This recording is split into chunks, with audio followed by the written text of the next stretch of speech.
Permanent tissue. What happens to the cells formed by meristematic tissue? They take up a specific role and lose the ability to divide. As a result, they form a permanent tissue. This process of taking up a permanent shape, size, and a function is called differentiation. Cells of meristematic tissue differentiate to form different types of permanent tissue. So, permanent tissue refers to the tissues, the cells of those tissues where the cells have lost the ability to divide and have assumed a permanent shape, size, and function.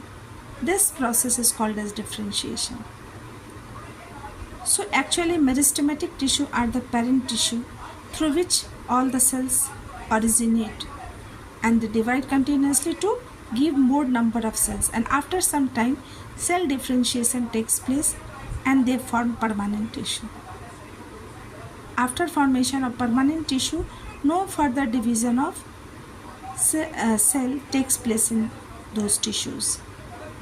So actually meristematic tissue gives rise to cell differentiation after some time, and the cells,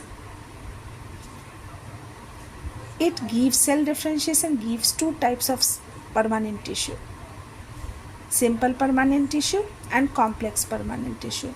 Simple permanent tissue are of three types: parenchyma, collenchyma, sclerenchyma, and complex permanent tissue are of two types: xylem and phloem.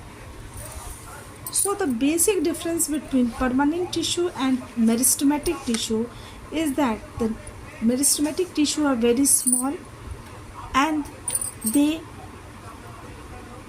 are undifferentiated because they have to divide to give, because it is necessary for the growth of the plant.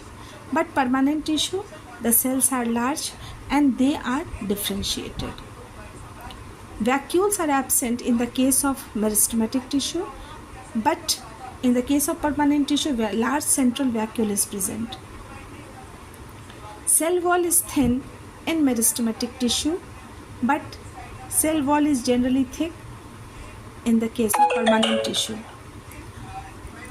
Now metabolism, the rate of metabolism is very high in meristematic tissue, but it is slow in permanent tissue.